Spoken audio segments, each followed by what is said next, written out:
I don't know if I'm broadcasting. Wednesday kinda freaked me out, and I'm not sure if anything's working. I didn't even get electrocuted or nothing like that.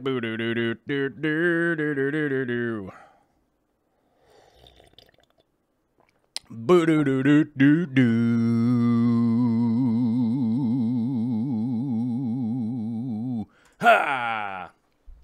What is up, Internet? What's going on? It's Friday. It's Friday, everybody, and I don't know who's freaking out. Who's freaking out because it's Friday? Is anybody freaking out because it's Friday? I don't know that I'm freaking out because it feels like just another regular day for me. I'm running amok and trying to get everything done that I could possibly get done. Just about any at any point in time. Just trying to get all the stuff done that needs to get done. And you know what? I'm happy to be here. Happy to say that we're actually are we actually broadcasting today? I think so. When I got my angle weird here. Whoa. Why don't I go like this and then go like that? Okay, there we go. But yeah, glad to say that I'm here today. I figured out how to fight the internet and punch it right in the mouth and figure out how to actually broadcast today, which is fantastic. It seems like it's working. We've got like 100 people busting down the door, so it looks like things are working, and we should be hot and fresh for today with a what do you call it? A sort of standard Friday show. And seeing as how we have about 1,000 new subscribers here, which is amazing and crazy. We do have a lot of new subscribers here, so they're probably wondering what this show is all about. If you watch some of the old shows, you'll notice that the stream was, or the chat was normally going by. Right? The chat was normally going by, and but now you can actually replay. You can actually replay the chat without it having to actually be put into the video portion, which gives us a ton of real estate. You know what I'm saying? It gives us a ton of extra real estate to do what? What are we going to do with all this extra space that we got? We are going to increase the video stuff we got going on. This is a 2-hour-long show. It's a 2-hour-long show, so buckle up, hang in there, and we'll be answering a lot of people's questions. Today, we're going with a little bit of a different format today because, well, Wednesday was broken. We could not broadcast to the internet properly, so I ended up doing a little bit of a fish room tour. So we're actually going to combine Wednesday's show with the typical Friday show, but we're going to start out doing the typical Friday stuff, and that will be answering I'll be answering questions from the Patreon, right? We're going to be answering questions from the Patreon. We're going to be, oh, check this out. Whoop, can I move that way? Can I move that way? No, I can't. But we're going to be answering questions from the Patreon. We're going to also be answering questions from the chat. And then about the hour in mark, we have a bunch of video from a project earlier this week, which I know people that actually follow the show here on a regular basis know There's a light here at the end. Look at this. Hold on. We'll take a little sidebar here for a second and talk about this little light. That always cracks me up because it comes over into the shot. But those that have been following for a long time know that the format's a little bit weird, and I just totally lost whatever my train of thought was because that light came in there. I'm not really sure what I was even talking about. What was I talking about? Oh, Nelly. I forgot. It's Friday. How am I supposed to remember everything on a Friday? But I guess what I was trying to say was the typical Friday show, I answer questions from the Patreon, from the chat, and then about an hour in, we go to the video portion. And the video portion, that's where my train was. Yes, that's where my brain was at. The video portion is typically a project that I worked on either the day of or maybe the day before or something like that. So it's always pretty fresh and new, and normally not in an edited video or anything like that has been posted up. Normally the edited videos that get posted onto this channel are actually sometimes the long segments broken down, squished up, and then turned into like a 3-minute video or a 5-minute video or a 7-minute video, or however long they are. They're short videos. So if you see those short videos and you go, wait a minute, I want like a bigger explanation or something like that, you can always go back and look through the live stream catalog and check things out. Oh man, what happened to my... You guys, I forgot my prop. Uh-oh. I had a prop. Mr. Chips, can you go get the prop? Okay, come here. I don't know. Mr. Chips says he can't go get it because he doesn't have thumbs. Come here. Come up. Oh, Mr. Chips is here, sitting on my lap, and that's my buddy. Give him a kiss. Give a little Mr. Chips kiss, because we got to do that because he's a good dog. But let's check in here real quick with, let's just go back on to what we're normally doing, and that's saying hi to people in the chat and things along that nature. This quickly into the show, we always want to say hi to some people out there. And as you guys can tell, I'm normally right up on the mic, and it's always in my face because this mic is adequate for getting right into my face. You know what I'm saying? So it's all good. But let's say hi to a couple of people here real quick before we get into answering questions and doing all that kind of stuff. Savannah the Aqua Llama. I forget who was first to the chat. I think it was Frank Dominguez was actually, believe it or not, first to the chat. And then I think Bald and Dangerous, otherwise known as Dougie from the UK, was, I believe they were both here first and second. Why is this camera, like, up? I don't understand. There. I gotta hunch down. Yeah. But I think Bald and Dangerous, a.k.a. Dougie from the UK, I think they were the first ones here. Dan Squires is here. Mateo 5001, Big Texas Tanks. How you doing? Bentley Pasco. What is up, my man? Is asking advice to anyone who goes to a for fun aquascaping contest. If it's at a reef expo, don't plant nerd-oriented tank. Those of you that have been following some of my recent videos know that I went to the Reef Expo, and Bentley Pascal himself was actually in the aquascaping contest there, and I don't know how well he did or whatever. I didn't actually get to hear any of the judging or any of that kind of stuff. I know that Alex won, and I'm not sure. I keep forgetting everybody else who was competing and whatnot, but Bentley was competing. I liked his tank. It was good. I liked it. It was good. There was only one tank there that I honestly didn't really care for, but I think maybe it was just, I think it was somebody just overreaching with the time frame, you know, like there's just not enough time. But Lord Getface is here. How you doing? Good to see you. Debbie Swan is here. Phil Emerson, what is up, my man?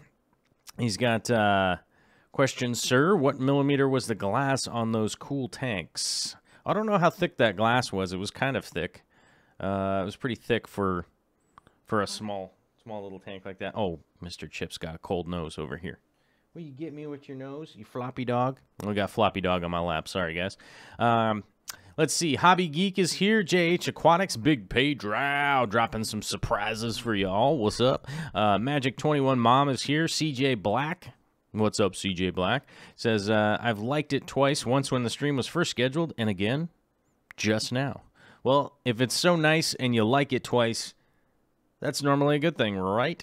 I think. I hope. I'm not sure. Let's see. Mellow Moogle is here. What's up, Mellow Moogle? I know we're not going to see you too much. Oh, never mind. I'm not going to talk about that right now. But Mellow Moogle, what's up? One of our moderators. Captain Spicy, long time no see. Requesting my mohawk to come back. I don't know. Maybe someday. I had a mohawk for such a long time, you know? Like, I think I've been over this ad nauseum. It feels like I've answered this question a lot of times, but to those of you that don't know, I've had a mohawk for years and years and years and years. And so I don't know. I might go back to the mohawk again, but, you know, whatever.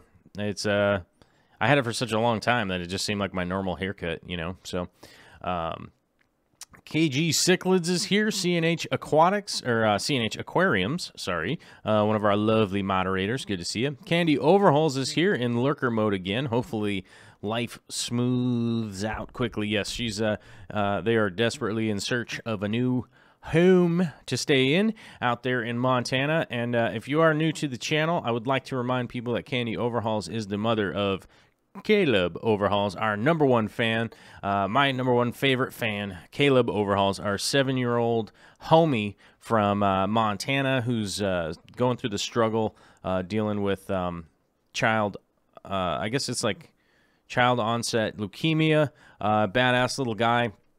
And you know, that there is a GoFundMe for him and stuff like that. I'm always promoting that. That's the thing I'm always promoting is the GoFundMe for them because they're a beautiful family and they're basically in need for something that just they didn't have anything to do with. You know what I mean? It's just hit them over the head like a eagle flying from the sky. You know, there's just no fault their own. They're dealing with that really difficult situation, and where the Fish Fam can help out, we can.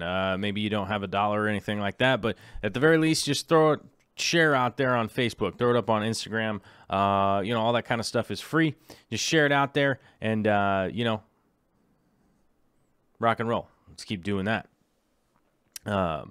Let's see who else is here. There's a lot of people here, so if I miss you, it's not on purpose. It's just I normally kind of there's a lot of people to say hi to. But Joel G from New Zealand is here. JH Aquatics is here. BC Fish Room, what's up, Nick? Good to see you. Mr. B's Fishing Things, come on down. Gary B is here. Good to see you. Alyssa Bentley, what's going on? Actually, Alyssa Bentley, I think, is one of the newer people to Dark Star Aquatics, the whatchamacallit, the Facebook.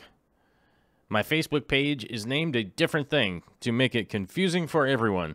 Just like the Patreon is named a different thing. Check this out. Boom! I added the Patreon in the corner. How cool is that? And I also added a little thing down here in the corner that says Corvus Live. I don't know the name of this show. I still have never named the live stream. I normally just kind of refer to it as as what episode it is and see what's going on. Although we do have a moniker for the people here who do like to show up and follow the channel and follow the streams and follow the videos and all that kind of stuff. We're the Oceaneers, you know what I'm saying? So maybe sometime I'll make a Facebook page called the Oceaneers, and then it will become even more confusing for everyone. And then everyone will be more confused, and we'll all have a good laugh. You know what I'm saying? Master Beta is here. He's actually one of the people in the Patreon questions today. Guppy Guru, how you doing? Good to see you. Wushu, Jimmy Brown, Jen Standring, what's going on? Hermes Borganino, otherwise known as Ernest Borgnine. Good to see you, my man. Let's see. Rebecca Harris, what's up? How you doing? Michael R. Hartley with the internets. Bearded Fish Keeper Kyle, what's up, man? Let's go hiking soon. Kyle Paith is here. Jordan Leroy, number 19. Hey, what's up? Derek Runyon, what's happening, my man? Magic 21 Mom, I think I said hi, but hey, it's worth saying twice. Good to see you again. The Fishy Mailman is here, one of our biggest supporters, the Fishy Mailman. What is up, brother? Good to see you. Thank you for coming out, and thank you for being a supporter of the show and all the stuff that we're trying to do here. Trying to pass on a little knowledge, try to pass on a little experience, try to pass on some laughs, try to pass on into the...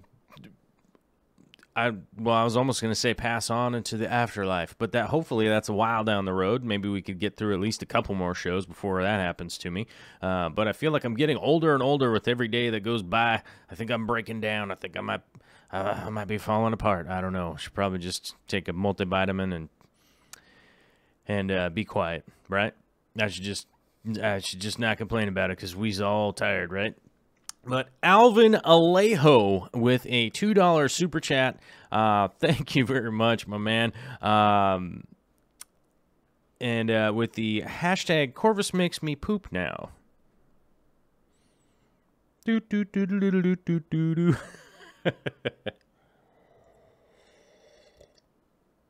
Oh, delicious coffee. It's how I get through my life. And specifically, Mr. Browns were brought to you by Victor, one of our lovely supporters. Actually sent me out a couple of cases of Mr. Brown, and I'm jamming through them super fast. So, but if how he found out about that was if you go to the Amazon wish list, which I understand there are expensive things there, and people have said that to me on numerous occasions, and I understand. I understand that those whatchamacallits, that some of the things on the Patreon page. Okay, hold on. What is this? So I have to open in another okay, this stupid thing. Whatever. This internet is getting even more and more ridiculous, you guys. But Alvin Alejo, thank you very much, my man. I very much appreciate it. Let's see. Sarah's Little Fish is here. Penelope Flores, good to see you. Charlie List, who's been here from the early chat. And speaking of the early chat, I did miss one of the super chats here. LG3 Nation with a super chat 23 hours before the stream even went live. 23 hours until the show. Internet! I can't... My throat hurts today, you guys. I can't be internet. Oh, I can still do it. I just wasn't ready, I don't think. I was ready. Was I prepared? Probably not. But Eric Adams, my man, with a $4.99 super chat. Thank you very much, taking advantage of the fact that you can super chat from an iPhone. That's why the 99s is on there. But Nisi of the North with a $1.99 super chat saying, bring in the Friday weirdness, hashtag lurkers unite. Thank you very much. And Joel Hernandez with the $2 super chat asking, are your guppies still celibate? They're not celibate. She just hasn't given birth yet. I don't understand what the situation is. The million times that I've bred guppies, I should be right on track to breed those guppies, and for whatever reason, they just really aren't. I don't understand it, and it's starting to drive me nuts. Penelope Flores says, I really enjoy your weirdness. Keep it going. Yeah. My weirdness is effortless. My effort requires effort.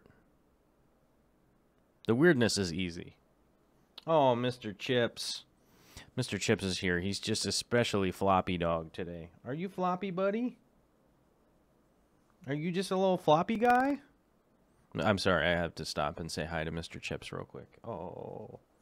I can't hold him up. He doesn't like it when I hold him up to the camera. But, yes, I'll definitely keep the weirdness going. Iowa Aquarium guy. Did I miss anything? Yeah, you missed something. I don't know. It would take a while to run back through it. Probably about 20 minutes, I'm thinking. Let's see here. Vexing Cat is here. Turtle Girl is here. Good to see you. Let's see. Famous Jones with the surprises, man. What's going on?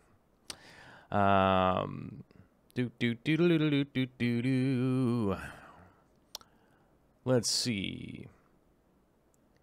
Savannah with the invasive mic. I like that. But let me see what I can do with scrolling down the chat to try and get more contemporary here instead of being stuck all the way up here. I'm like way up here in the chat. Let me get closer to the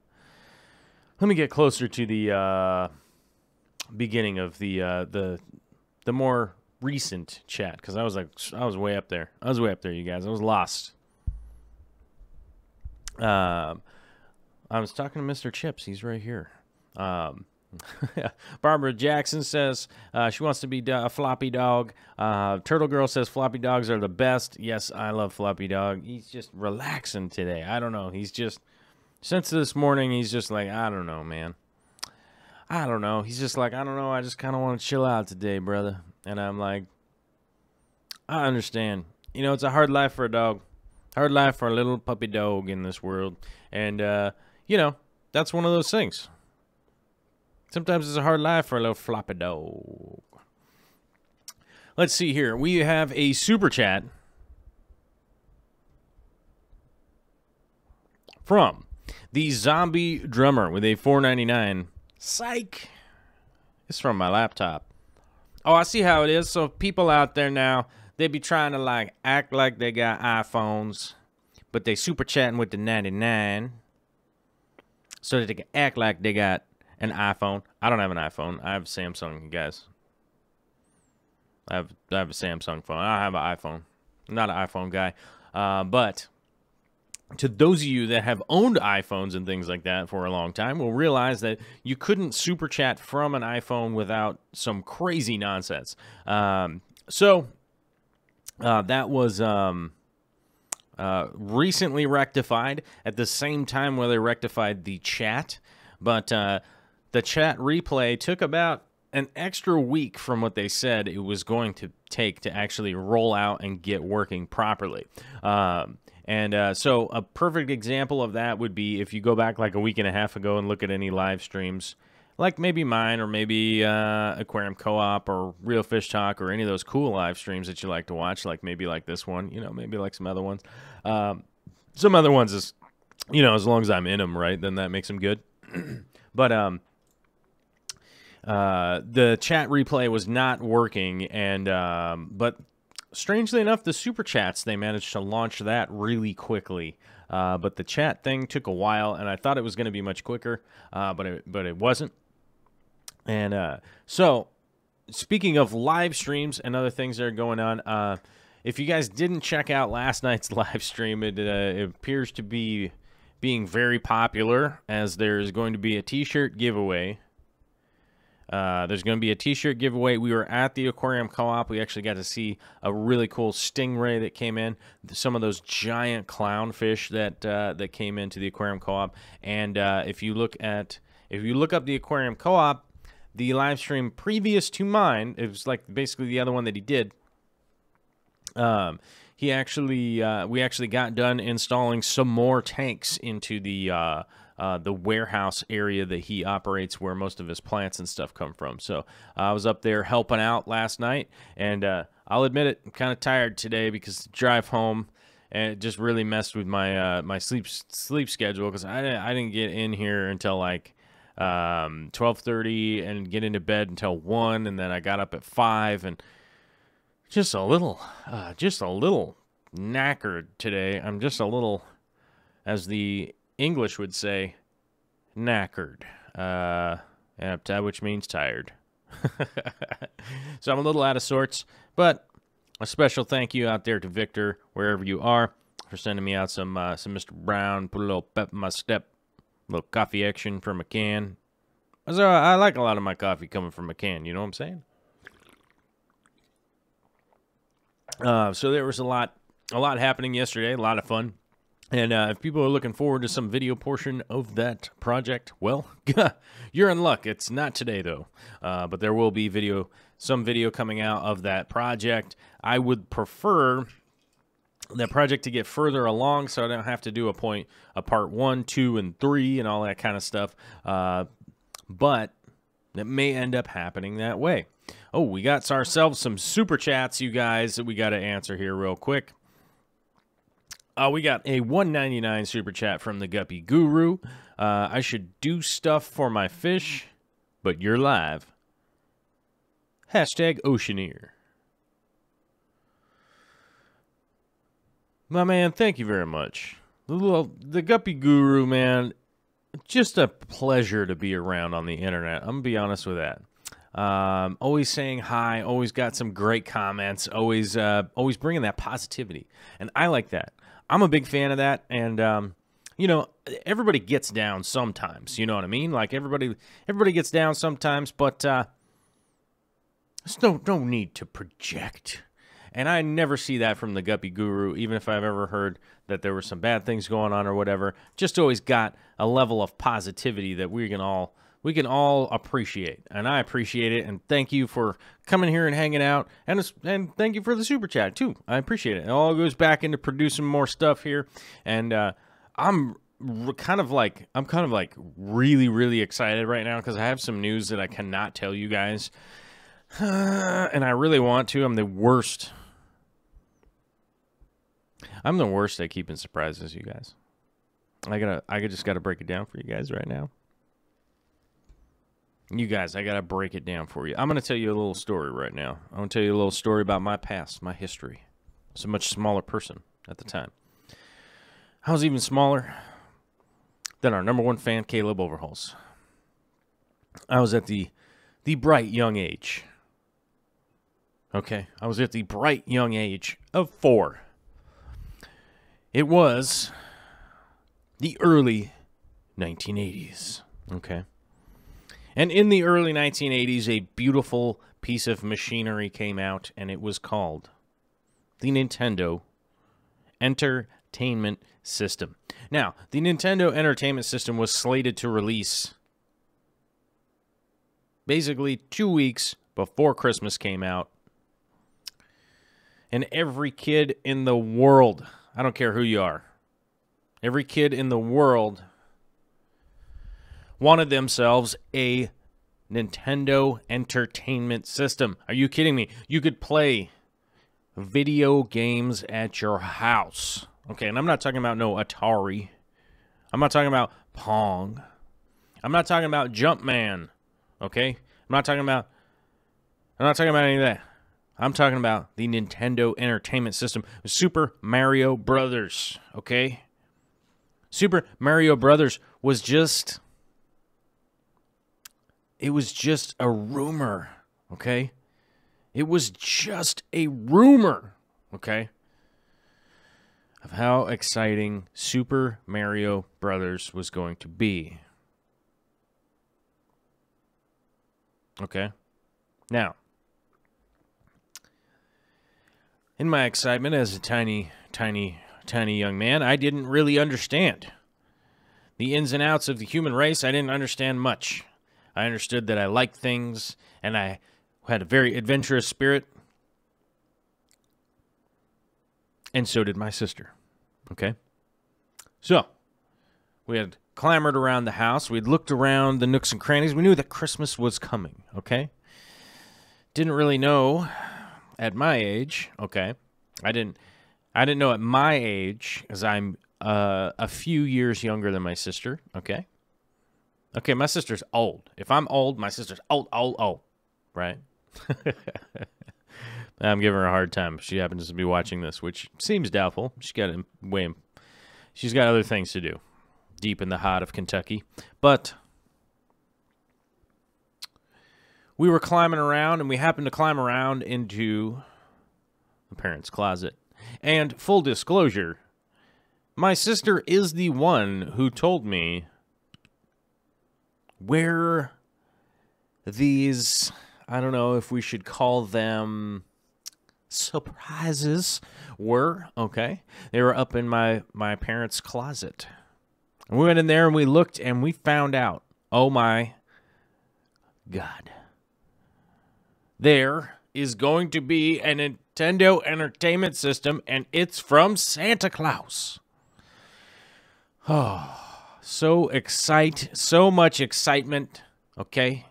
And let me tell you, this guy right here, this little guy, the little form, the tiny micro form of this guy right here was out at dinner, or was not out at dinner, was at the family dinner table, a majestic 3.5 foot by 7 foot oak table, refurbished by my father. Beautiful table. I love that table. I have no idea where that table went. But sitting at that table, had green beans, I believe, some kind of delicious roast, and probably some potatoes or something like that. But I distinctly remember green beans, okay? Now, in my earth-shattering excitement, I couldn't sustain it. I couldn't hold it back. Like a flood, like a Texas-style flood. My mom asked me what was going on because I could not sit still. I could not eat my food. And I just let it out. Oh my God, Mom! Santa Claus got us a Nintendo! And I was so excited. Now, I didn't understand that Santa Claus didn't have a space in the closet of my mother's house, okay? She hadn't rented that space. That was not a present from Santa Claus. That was a present from my mother and my father, I would assume. And I wasn't supposed to be finding the presents in the closet. You know what I'm saying? Now, I was super excited, and this is just another one of those moments in time where my mother probably, throughout the entirety of my life, just generally went and didn't exactly know how to respond because, I mean, you don't want to tell your very excited little tiny man that he's not supposed to be in the closet, and he's not supposed to know that.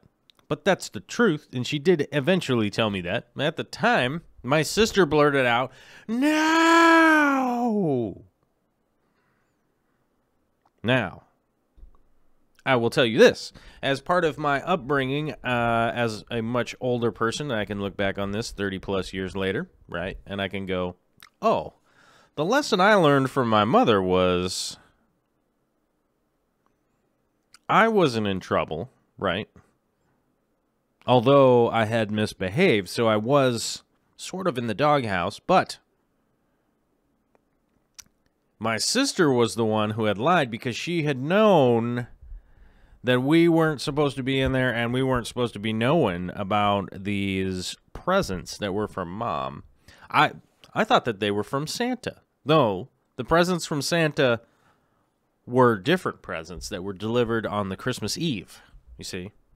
These were presents from my mom. I thought they were from Santa, right? Because I figured, you know, at the tiny age that I was at, that, you know, the only person to show that kind of crazy generosity would probably be a Santa Claus, right?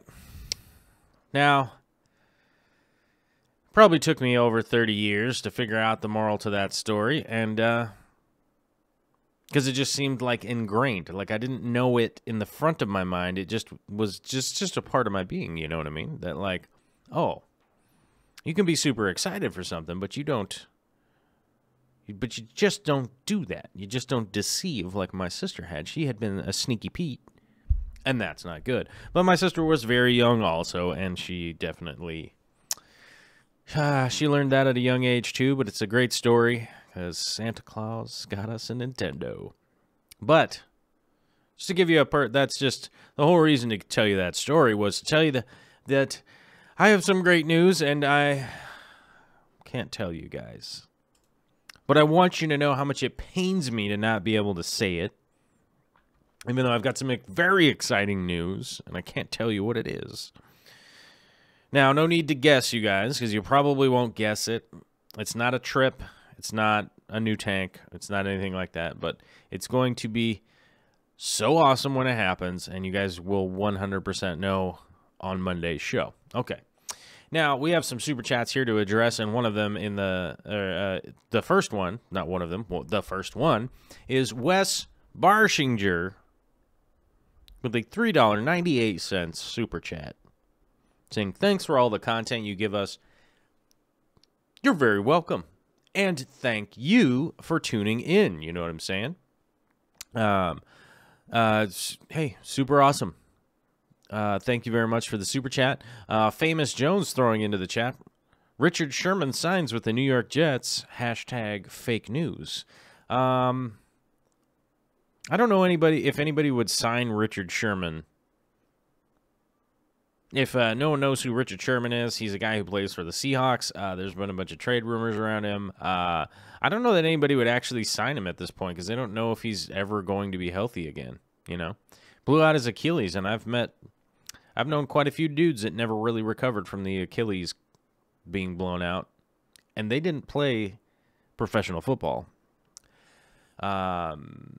Let's see. Eric Adams here saying, 5 dogs and 6 tanks. You're all lucky that we can't share pictures in chat. It would be nothing but ridiculous fish and floppy puppy pictures. Oh, let's see here. We have a gigantic super chat here from Raymond Bardeen. $20 super chat. Dude, thank you. It's huge. Says, don't have an iPhone, but like your nonsense this much, with a wink. This is my wink emoji, guys. Pretty good? Did I get it? Did I get it? I don't know. I'm trying. Oh. Whoa. Pretty good. Thank you, Raymond. I very much appreciate it. Like I said, it all just goes back into producing more content, making more videos and stuff like that. Priscilla MK Art with the $2 super chat. Keep that spontaneous streamy going. Love it. Yeah, that's what I do here. This is pretty spontaneous. I mean, obviously the chat goes rolling by super fast, but I try to answer as much as I can whenever I can. Recab Harris is asking, is it a surprise you going to Peru? No, it's not. Like I said, it's not a trip, so wouldn't worry too much about that. There are some trips scheduled and stuff like that. At some point in time, I will get you guys a schedule of some kind, and we'll figure it out together. We'll figure it out together, you guys. We'll sit down, we'll have a read, and we'll read that schedule together, and we'll know what's going on. Drew Schmidt is here. What's up, my man? He's got a question. He says, I have a sword in the middle of my rosefolia, brand new to planted tanks, was just jamming plants in. My rosefolia choking the light and keeping it from producing runners. It's probably a combination of the two. I'd guess that the rosefolia is probably blocking the light, and sword plants have a huge root ball, so it's probably it's probably being outcompeted. I don't know. Is that a word? Is that correct? I don't know. It's being outcompeted by the plants growing next to it, and they will get stunted for sure in that situation. But yeah, typically if I was going to put big sword plants in a tank, I would normally put root tabs and then have it coming out of like, you know, some kind of rock formation. So it's not going to have a bunch of stuff around it. So it has a good amount of space. You got to have a good amount of space around a big sword plant and let its root ball just grow. And next thing you know, that thing will be super robust, if you know what I'm saying. Big Texas Tanks with a $2 super chat saying, Super Mario Brothers for the win. Thank you. I appreciate it. Betsy Cummings says, oh my God, Corvus, we ate at a table just like that, except my dad built the table from scratch. Ooh, fantastic. I like it. I think my dad refurbished the one that he got and like put new hardware and a leaf. I think he built the leaf that went in it. Like it was only 2 portion, and then I think he made it into 3 portions. So, yeah, I think that's the only part that he built, but I'm pretty sure resurfaced and like refurbished the whole thing. One girl, 4 tanks with the $1.99 super chat asking, are you pregnant? Me? Yeah, for sure. I mean, come on. Of course.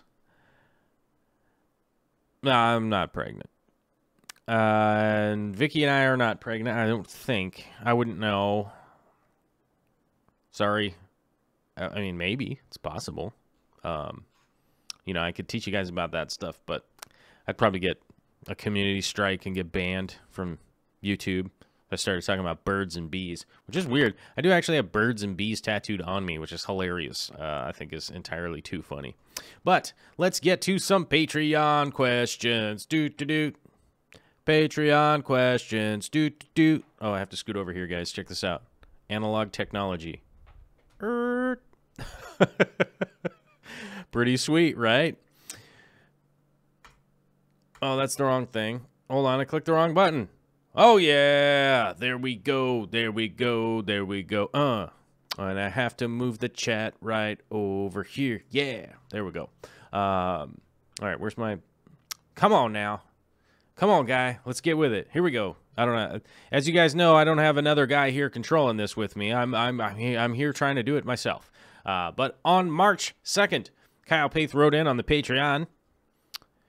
First buried carbon really I've seen in the 75-gallon. Also, I should really get a macro lens for my phone right now. I just hold the magnifying glass up in front. And by the way, this is a hot tip to anybody out there that if you are having problems taking macro photography, you can actually just get a magnifying glass and that will help you out. I get it. Some people might not think that's super cool, but man, if you get the same product, you're all good. You know what I'm saying? If anybody has seen my wish list that I have, someday, I will be getting, I will have the fundage to, oh, what's the word I'm looking for here? I will have the fundage to get a full-time macro lens. I'm looking at the 100mm one, but a magnifying glass will definitely help to do that.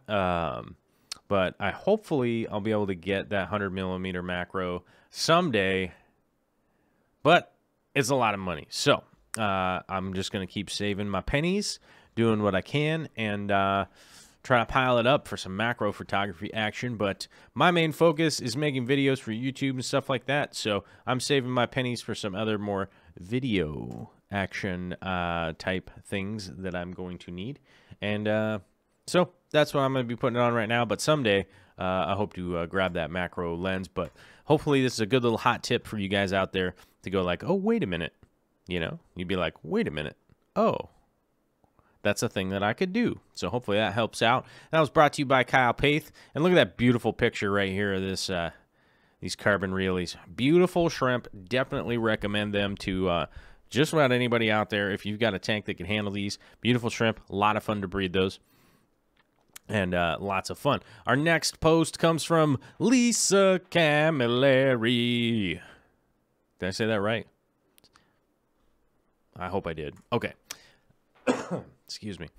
So I bought a red sand from my local fish store. It's been in my tank for a few months now, but I think it might be too sharp for my cories. Some of my big ones have very long barbels, but I'm noticing that the smaller cories have stubby barbels.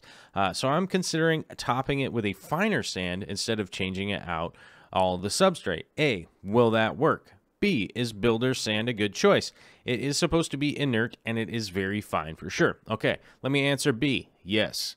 Builder's sand is typically glorious for little cories. It's difficult to clean, but hopefully the cories will do some of that for you, if you know what I'm saying. They'll keep it stirred up and try to keep the little duties and things out of it, if you know what I'm saying. So that will work. And so, yes, that is all good. And A, will that work? It was asked right here. Yes, this actually will work. My recommendation here would be to make a nice area where you can try and keep that sand in, whether you're going to be using some hardscape features, the possibility that you could actually excavate with some of that plastic divider stuff. You can actually excavate an area and then fill an area with sand. Use a long PVC pipe, right, to pour the sand in, and it'll go all the way down the pipe down to the bottom. That's the best way to add it if you're going to keep all the water in the tank. And very, very helpful to add sand that way. And yes, you can definitely add sand to a tank that maybe is not the greatest situation for the barbels of the Corys. It was always, when I was much younger, that was always the problem I had with my Corys, and I didn't realize it until I met somebody who was really experienced, and they were like, "Yo, what is with your substrate, bro?" And I was like, they didn't say it like that, but I was like, "Yeah, we're cool, right?" And they're like, "No, that's why you're having a problem." And I was like, "Oh man, boy howdy did I feel like an idiot," but I went ahead and fixed it, and it definitely started working out. So if you do have Cory catfish, remember that's going to be vitally important for their survival to maintain their barbels in a good way, because they get hammered off and they just ain't going to make it. Our next portion of the Patreon is from DMC of the Sea.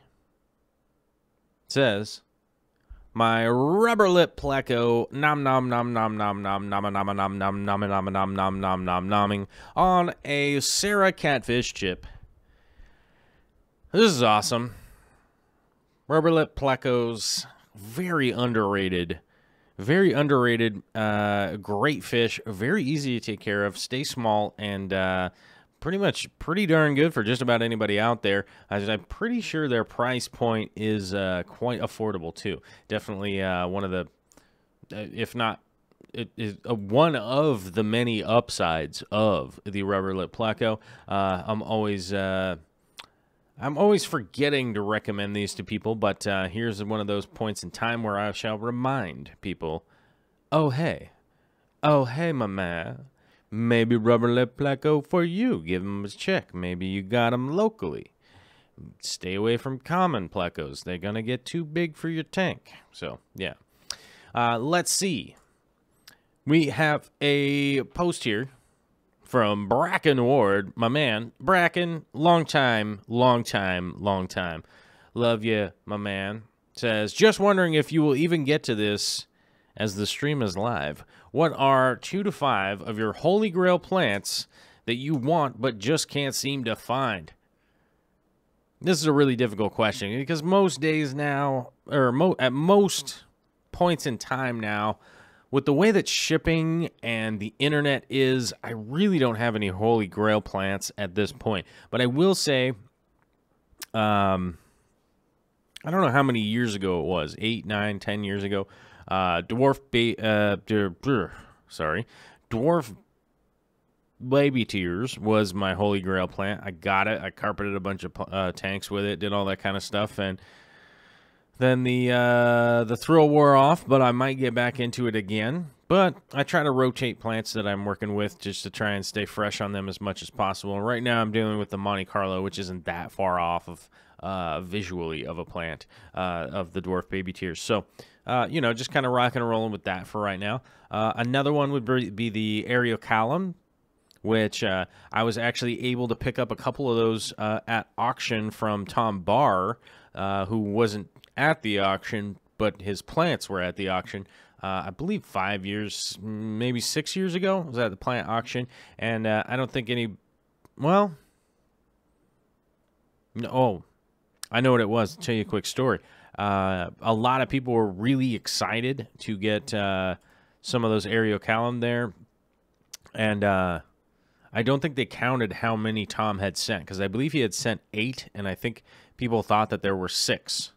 And I don't know exactly who moved those plants further down the line in the auction, but by the time we got around to those last 2, a lot of people didn't have any money to spend. They were super tired and all that kind of stuff, and I managed to snag them for like $20 or something like that, which was awesome, and it worked out fantastically. But those are 2 of the 5 I guess I could come up with just off the top of my head story-wise.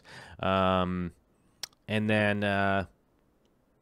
But yeah, most things are just commonly available now, so I guess my holy grail plants are new plants. That would be my holy grail plant. Anything discovered new. I would like to discover something someday. I don't know. That would be... I guess that would be maybe my holy grail move, discovering something. That would be super cool. I guess that's kind of where I'm at right now. But we do have some super chats pouring in here. We got to answer these real quick, or we get too far behind, you know. And then, you know, then Fluval's tripping. Wait, hold on. Oh. Ow. Yeah, my back hurts today, you guys. If I say Fluval's tripping, should I hold up something that's theirs? Yeah. Fluval's tripping. There. Does that work? Hashtag free plug. Mr. B's Fishing Things with a $2.79 Canadian-style super chat, digging it, towards curtains for the chicken coop or a macro lens. Oh, thank you very much, man. I appreciate it. $2.79. Use a wild man. I dig it. Thanks a lot. Coco C with the $1.99 super chat. No question or anything on it. Just right into the tip jar. Thank you very much, Coco. I appreciate it. Totally cool. Eric Adams says, have you looked into Chive charities? Let's see. Oh, I'm sorry. I'm like reading the chat here real quick. I'm way behind on it, and I was trying to read it super fast and started talking out loud like a nincompoop. Eric Herbert. Oh, we got a double whammy here. Not only did he super chat, he also pledged on the Patreon at the same time. He's like coming together. He's coming together. Synchronicity. Oh, connecting together. $2 super chat says, just hit your Patreon also, and keep up the good work. Well, thank you very much, man. I appreciate it, and thanks for the Patreon, and thanks for the super chat. That's wild, man. It's really cool. It's really cool. I appreciate it. Thanks, guys. And we also have a $7.89 super chat here from the Zombie Drummer. I think he's actually super chatting from his Commodore 64. I'm pretty sure that's why the numbers that he puts in all the time come up so different. I think that's why. I think it's the Commodore 64 is set to do that. I believe that's how that works. But the Zombie Drummer with a $7.89 super chat saying hashtag no commons. I believe he means Plecos, just handed off a 20-inch common Pleco to a guy with an indoor pond. Oh, took him almost a year to find a permanent home for her. Yeah, I fully understand that. I've seen it so many times. People getting common Plecos, and then they come back a year later, and they're like, this thing is giant, and they've just got it in a bucket. And you're like, uh-huh. They're like, I'm going to leave it here. And you're like, you know, what are you doing? Betsy Cummings here says, you were almost drooling over that tiny light last night at Corey's. Yeah, those nanos came in yesterday. They are beautiful. Hopefully people buy them. They seem to work really awesome. You know, back when I did tons and tons of nano tanks, I probably would have karate chopped somebody for one of those nano lights. Honestly, I probably would have karate chopped somebody right in the karate choppins. Yeah, you know what I mean. And you know, it would have been super rad. By the way, I don't know anywhere else to get those lights. If you're gonna get them, I'd go to the Aquarium Co-op. Make sure you use my affiliate link if you are going to the Aquarium Co-op to buy those lights. It just says I sent you there, and it's basically one of those things that you know, it doesn't change. You know, it doesn't change the price or anything like that. It just, we're tracking where customers come from and stuff like that. So if you guys are gonna go over there and buy something, go ahead through that, and yeah, we would appreciate it. I mean, we, the royal we, me and Mr. Chips. Haha, you know what I'm saying? Mr. Chips, he's a floppy dog. Sometimes Mr. Chips is a floppy dog, 'cause it's Friday. It's Friday, and he's flopping. Hey, no more of this nonsense. We got to get back to the serious business of the Patreon. Oh, well, actually, it is serious business. Okay, come on now. I was trying to make a joke. Okay, guys. Well, the Patreon here, we've actually got some good news. We got some bad news. Pamela Earlywine, a.k.a. 54 Punchy. Out there in lovely Wyoming, they are struggling with the crazy winter weather that they have from time to time. And she was evacuated on March 5th because there was a crazy wildfire in 20-degree weather with 40-mile-an-hour winds. So it was windy and ice cold, and I'm not sure if you guys know too much about how they put fires out, the fire department. It's with water, and water doesn't work very well when it's frozen, right? So I think that they just had an ongoing struggle. 9 of the houses right near Pamela burned down. Luckily, Pamela's house survived, but our heart, it's like my heart goes out to those people that their houses burned down. I don't know any of these people. Otherwise, maybe I'd be like, dude, we could try to help them somehow, but I don't know how. I'm just happy to say that Pamela's house survived. She's doing okay. And look at this crazy action shot. You got the police in here. You got, this, you get this semi-sand bed, somebody's shed, and I'm not sure. This looks like a end of a trailer or whatever. And then all this looming black smoke from this crazy fire going on in the freezing cold, windy weather. That's just buck wild, and I'm glad to hear that 54 Punchy survived. All is well, and it sounds like there was no casualties. So if it's just property, hey man, we can rebuild. Travis Boyett, we have a whole list of some pictures that Travis sent in. We got ourselves a bumblebee goby just chilling. And as you guys know, I definitely want some bumblebee gobies, you know what I'm saying? I want some of those for sure. I have to resist. I'm going to get Pandagaras instead because they look better, and the Pandagaras will actually be long-term fresh water, and they'll be happy, and it will be all good. Travis Boyett also sent in, this tank just got the pea puffers today. I can't really pick them out in the picture here. It looks like maybe they're right here. Oh, there's one right here. There's one right here for sure. Yeah. Which looks good. There's some nice plant growth here. Fairly new tank. Looks like some stratum or ADA or something in there. They're pretty cool rocks with some nice striation. See that? I'll throw that big word at you. Striation. You know what I'm saying? Then we have another picture of testing out a new cell phone camera lens. Pardon the glare. I like it. I like to see pictures of whatever you guys got going on. And here's a great picture. I definitely dig this. You get it up close and personal with some snail love. I'm always digging it. Thanks for the pictures, Travis. That's super awesome. Andrew Wizerma actually sent in a long post here, which requires a couple minutes of explanation, and we're definitely going to run through it. Here we go real quick. Let's get to this super chat right here before I miss it. $6.68 from Vexing Cat says, show us Mr. Chips. Does he have any Boston Terrier in him? We're not really sure. We don't know his history. Okay, you ready, bud? Okay, you ready? There's Mr. Chips. It's a Mr. Chips. Say hello. Say hello to my little Mr. Chips. Are you little Mr. Chips? Okay. He doesn't like that very much, you guys. It's a weird angle for him to be up on the camera. But I'll show you my buddy. He's right here. And you can lay down, bud. Okay. I'm not sure that he has terrier in him. I like to say that he's Chihuahua and maybe he's terrier.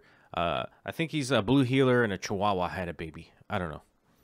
He's awesome. We adopted him as an old dog.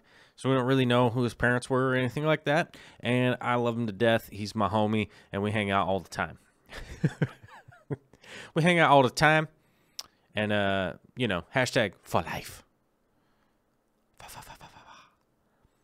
life. This gonna be a friendship for life. Okay? BFF. Okay, it's not BF. It's BFF. You know what I'm saying? It's 2 Fs, okay? Like Final Fantasy. It's like 2 Fs. You know what I'm saying? Oh. Mr. Chips is He's one half love and one half awesome. Okay? That's what he's made of. And he's the best. I don't even know where Bitty Browns is right now. Are you a sad puppy, Miss Bitty Browns? Well, Miss Bitty Browns is she's doing her own thing. Last time I saw her, she was sitting up on the couch on a pillow, which she's not supposed to do, and Vicky's going to be mad. But I don't know. Oh, Big Texas Tanks with a $2 super chat saying, "Hey, Joel, I'm Travis Boyett, just letting you know." All right, that makes... Okay, well, there we go. Now that makes more sense. Travis Boyett is Big Texas Tanks. We like it. Thank you for the pictures, Travis. I love it. Thank you for sending them in. Keep them coming. This is part of the fun.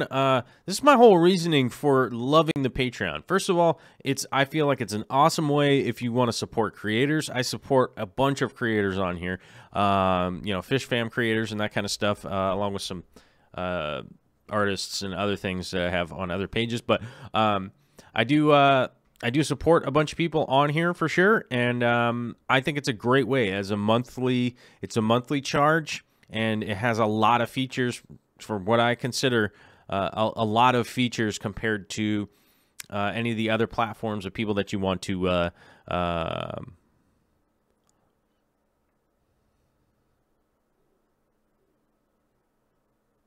what? All right. Here's one of those times where I can actually interject within the chat and say, Betsy, I don't like that kind of abusive talk to other people. One Girl for Tanks has a $2 super chat, says, hashtag adopt, don't shop. And yes, I agree with adopting pets and not shopping for them because there are a lot of elderly animals that need a place to go and people don't adopt them. And I don't think that is a negative thing or animal right, you know, BS or whatever we want to call it or anything like that. Let's remember to stay respectful to everybody, and let's just tone it down. Let's adopt animals if we can, and let's not shop for them if we can. Does that make sense? Let's hopefully all just get rocking and rolling, you know what I mean? So, we'll all just keep on keeping on, okay? And that will be that, and we shall move on to a glorious post from Andrew Wyzerma, which I gotta... See, I throw the little heart on here when I go through it on the show. Then I can remember.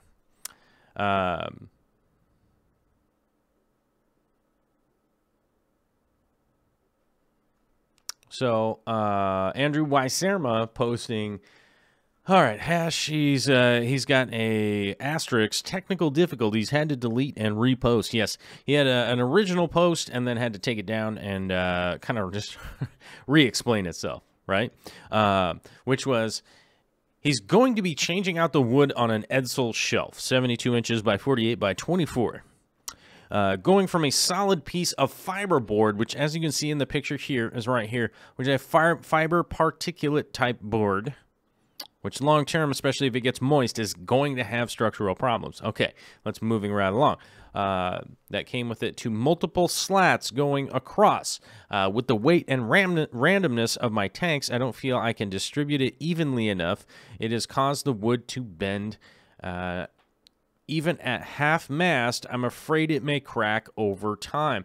My tank setup changes occasionally as I acquire new tanks, so I want to be able to accommodate 5-gallon up to 55-gallon sideways or long ways on my first of many future racks. Having some internal debate on which lumber to use, I've looked at everything from 1x4 to 2x12 and compared different pros and cons. The boards will be 24 inches long, laid across. What size do you all suggest?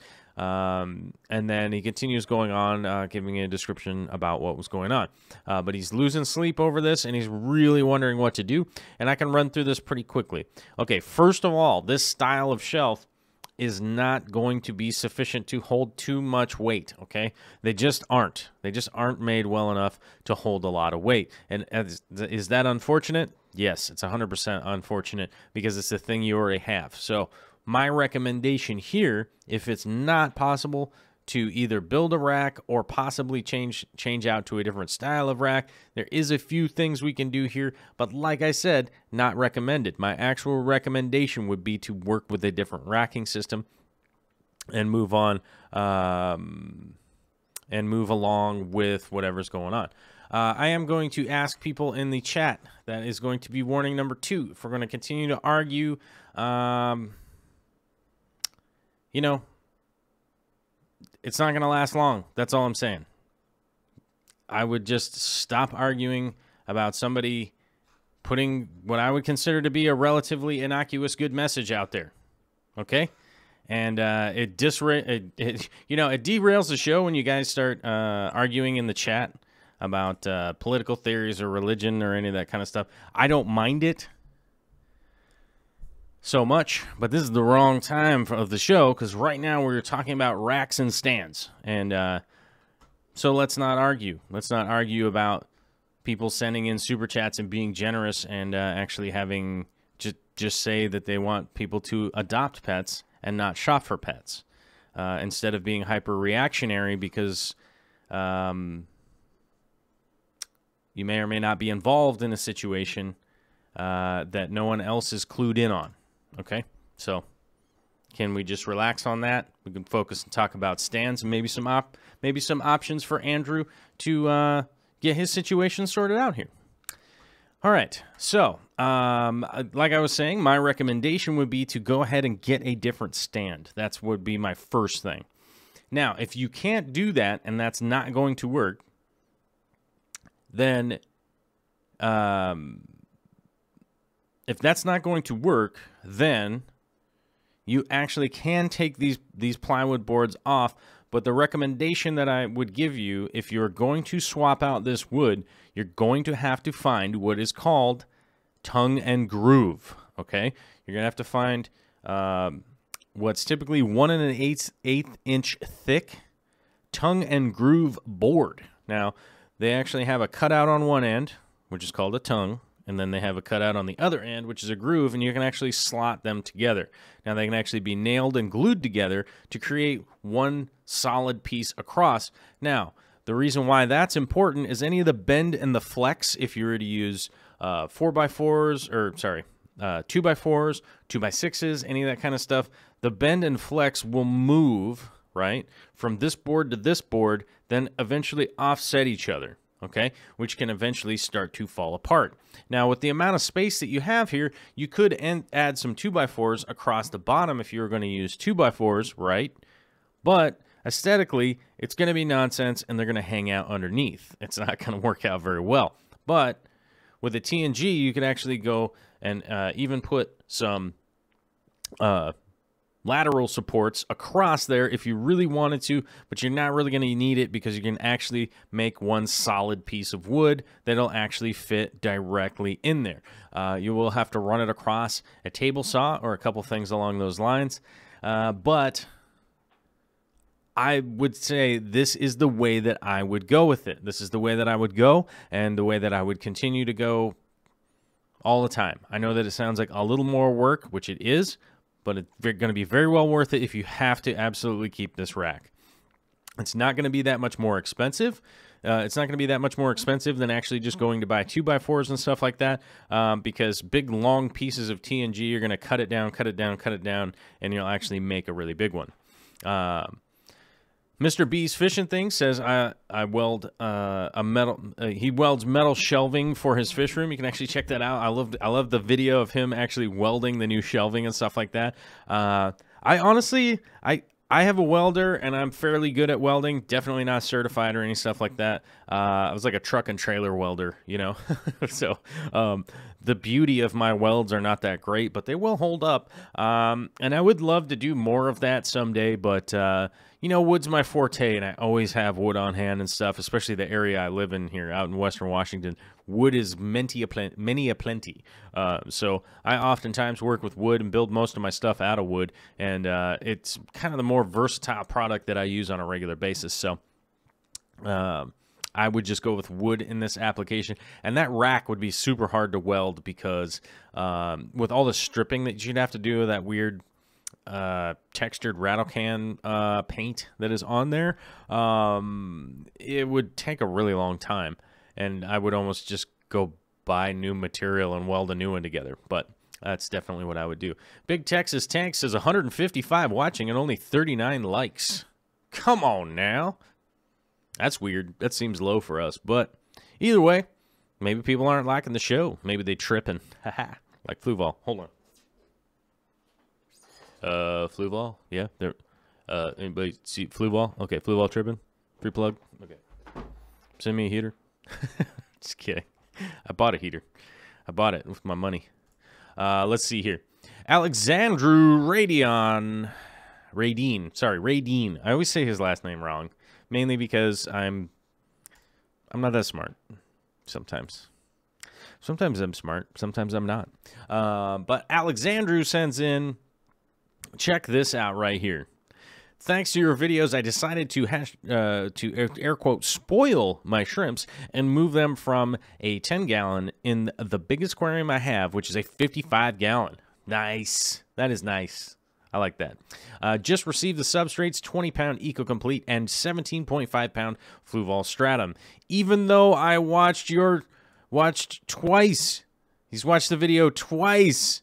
Okay, of the Fluorite versus Stratum volume comparison. I'm surprised to see the difference live in volume in what they hold. Fluval holds at least twice the volume of Eco-Complete as well, with 2.5 pounds less in the bag. And there's no air in these bags. Thank you, Joel, for your inspiration. Thank you very much, Alexandru. I love to see some awesome follow through, if you know what I'm saying, on certain things that have gone on. But before we continue on to the next thing, Famous Jones with the $11.11 super chat, going big. It's coming up bright yellow. I love it. Thanks, Famous Jones. He says, adding to your Guardians of the Galaxy Rasbora fund, planning to add some to my 20 long.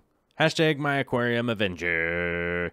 I would pay attention because not next week, but the week following, there's going to be a big school of fish going into the 240. I'm not going to tell you what kind. But I will help. I will help put that $11.11 toward that. And thank you very much, Mr. Famous Jones. Love it. Phil Emerson says 120 likes. We have. Oh, okay. Maybe some people need to might need to refresh your page if it's that low. Okay, cool. Well, thanks, guys.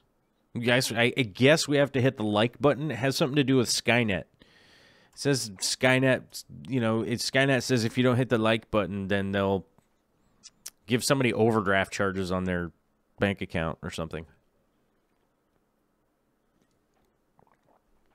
I think that's what Skynet does when it's mad at you. It's going to get worse in the future, though. Trust me. So Shweemy Whiskey says, this chat is craziness. Yeah, you're right, my guy. This chat is craziness. Is anybody freaking out? Hello. This chat's always crazy, my man. Thanks for coming out, Schwisky. Love you. He knows my secret. I told him my secret earlier. Don't try to get it out of him. He's like a steel trap. He won't spoil my secret surprises. One girl, 4 tanks with the $1.99 super chat asking, will crypts always melt? Crypts won't always melt, okay? I'd like to dispel that. But probably 80% of the time crypts will melt if you move them even within their own tank. So I wouldn't stress out too much if they are melting off. They are amazing at adapting to either A, new water conditions, or B, going immersed to submerged, and vice versa. Where they hang out is typically an area that floods and doesn't flood and blah, blah, blah, blah, blah. So they are very well adapted to switching between whatever they need to be growing in, whatever that growing environment is. Unless it's too much light is a real way to kind of screw them up a little bit. And what's the other thing? Oh, come on. What's the other one? Oh, nitrogen deficiency, which is pretty much any plant, though. You know, whoops. Oh, I just screwed the whole thing up. Oh, you guys, sometimes I click the button and screw the whole thing up. I got the screen capture here and everything, and now it's all messed up. It's all flashing around all weird. All right. Well, either way, we'll go to the next one here from Nathaniel John. But, yes, don't stress out about your crypts melting. Get them planted. Make sure you have a good... your substrate setup, have a good amount of light on them, everything. They will recover, no problem.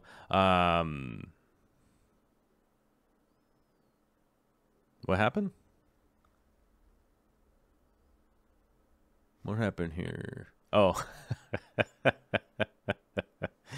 Savannah the Aqualama says, Joel got $20 without your feet earlier. Speaking of the Schwisky vision. My man, Schwisky. Oh, he took the vision off, so now he's just S Whiskey.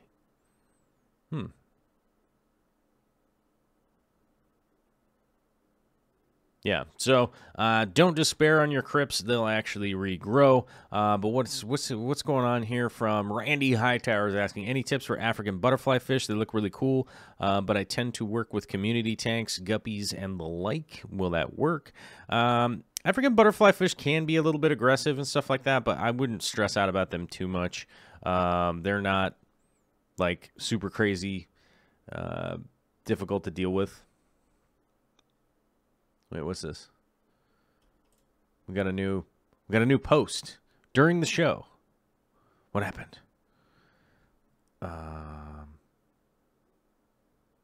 Let me see here. Doesn't look like it. Okay. But African butterfly fish, I wouldn't stress out too much about them, but they do need a good amount of protein, otherwise they'll get cranky. So as long as you're feeding them well, I wouldn't imagine them getting too out of control.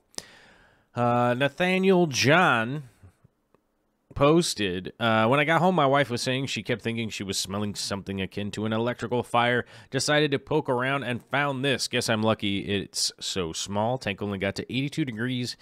As far as I can tell, no dead fish or snails. Definitely not good, but it could have been much worse. Yeah, look at that gnarly heater. You guys, I know that this is a ridiculous request, but it is always good to check your heaters on some kind of schedule, like maybe every 2 weeks or something like that. Like, just give them a look, make sure that they're working right.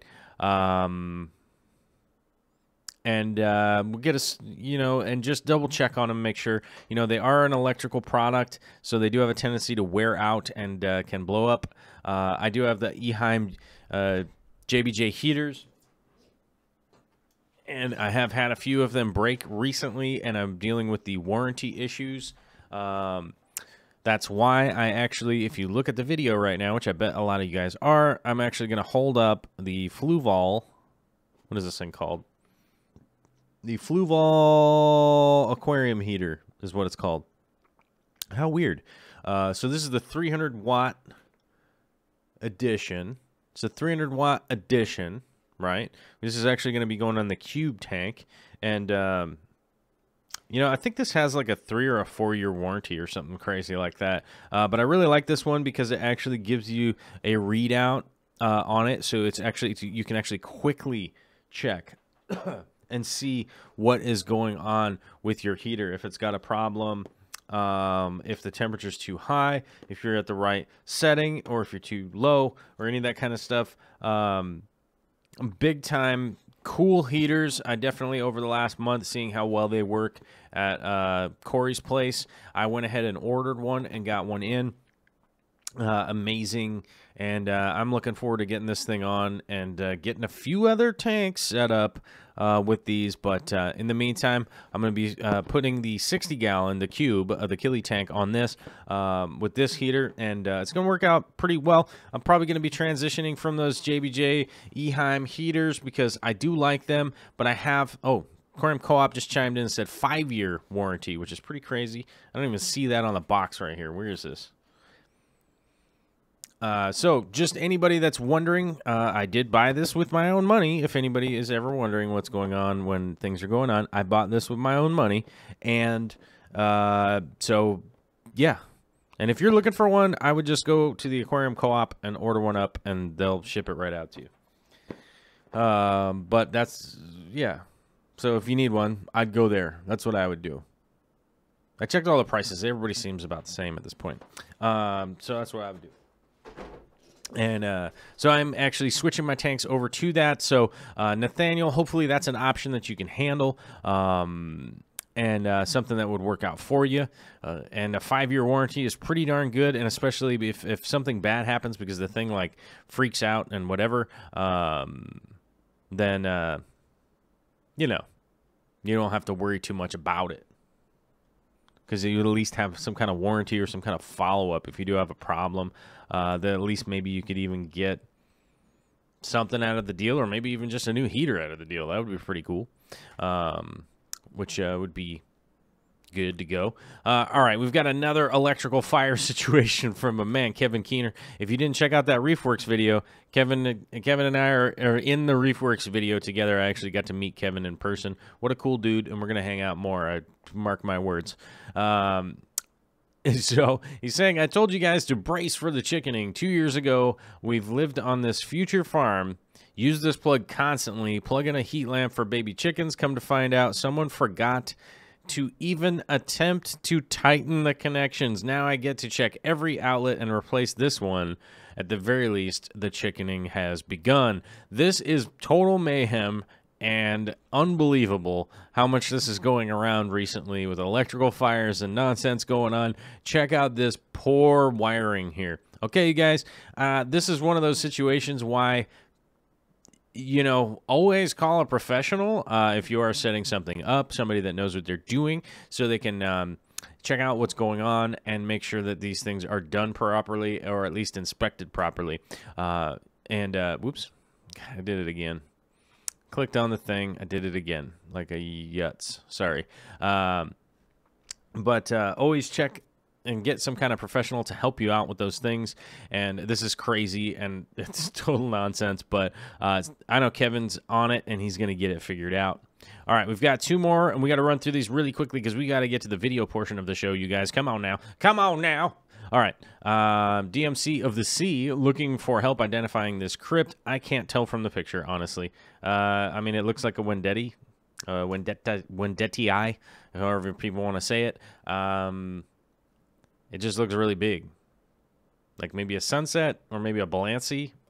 Really hard to say from that picture. I need a straight down look at the leaves themselves because the spines really aren't that defined in this, so I can't really tell that out. Pull a couple leaves off and take a backside picture and a front side picture in nice detail, and I'll be able to help you out with that. From that picture, I'm sorry, I just can't just straight up identify from that picture. Let's see. So, Savannah Morrow comes our last one from the Patreon page. I think there was another post, and I'll answer that real quickly, from Katya Erickson, is asking, is this rock aquarium safe? I don't know. I can't tell you from a picture whether an aquarium rock is safe or not. That looks like some kind of scraggly looking lace rock or something like that, but it looks like you got a bunch of pebbles and rocks and stuff on it. You got to test that stuff in person. I can't just tell you from a picture. I would check it out in person and could tell you, but it's really difficult from a type of rock like that, because that looks like that might even be a cement pour into a hole or something. It doesn't look completely identifiable from the picture, so I can't say if it's aquarium safe or not. From this picture, I would say no. I would not put that in an aquarium, but there is a possibility that it's okay, but from the picture, I would say no. Let's see. Savannah Morrow,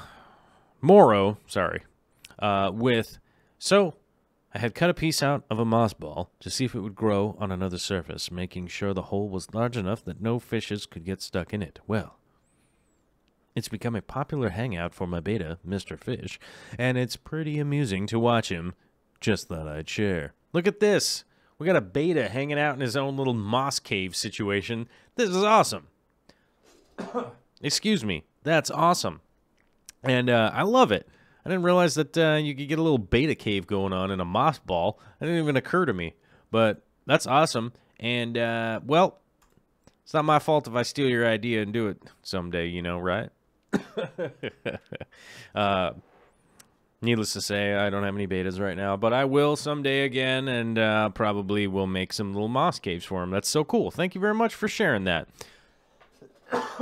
Excuse me. God, I'm just haggard today. All right.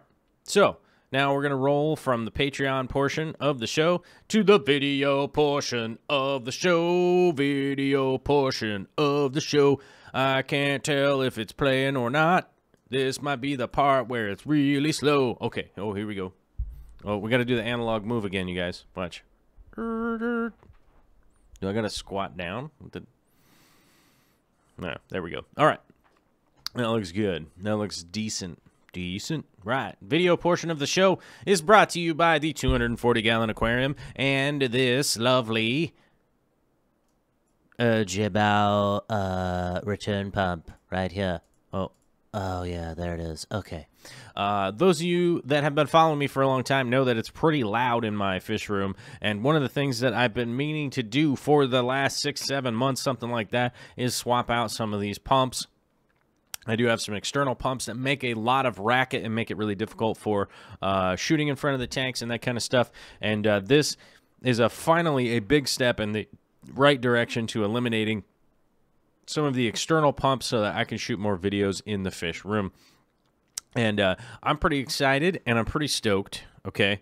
And I'm glad to finally get one of these in. Fairly affordable. Did work some extra jobs, little side jobs, if you know what I'm saying, so that I could be able to change out a couple of these old pumps that I have. I think they're... I think the pumps that I was using before are great. They're just not as energy efficient, and they certainly are noisier. And the third thing would be they take up more space. We'll get to that right after we get to a super chat, super chat, super chat. Right? Is that how that goes? Super chat, super chat, super chat. We're talking about super chats coming in hot and fresh from Ryan Brown. He says, for Chuck Norris action jeans and pomade. It's a $4.99 super chat from Ryan Brown for Chuck Norris action jeans and some pomade. Well, thank you very much. I get my pomade from Dollar Shave Club, and no, I'm not paid at all for even saying that at all, which I probably should be. Would be cooler. All right, bunch of things come in the Jibao box, which may or may not be confusing to some people. Comes with a controller, some cords, a pump, obviously, and a ballast, just like if you have some of the new super awesome Fluval lights, hashtag Fluval's tripping. If you have some of those, they have an external ballast, so they're actually going to be controlled by taking the alternating current from your outlet, converting it to a DC direct current, is what that stands for, and like your car battery, then running it through the controller so you can actually modify how fast and slow you want these pumps to go. Now, one of the weird things about a DC pump that almost always confuses people is that they do take time to ramp up. You know what I'm saying? They don't just go really fast right off the gate. They have to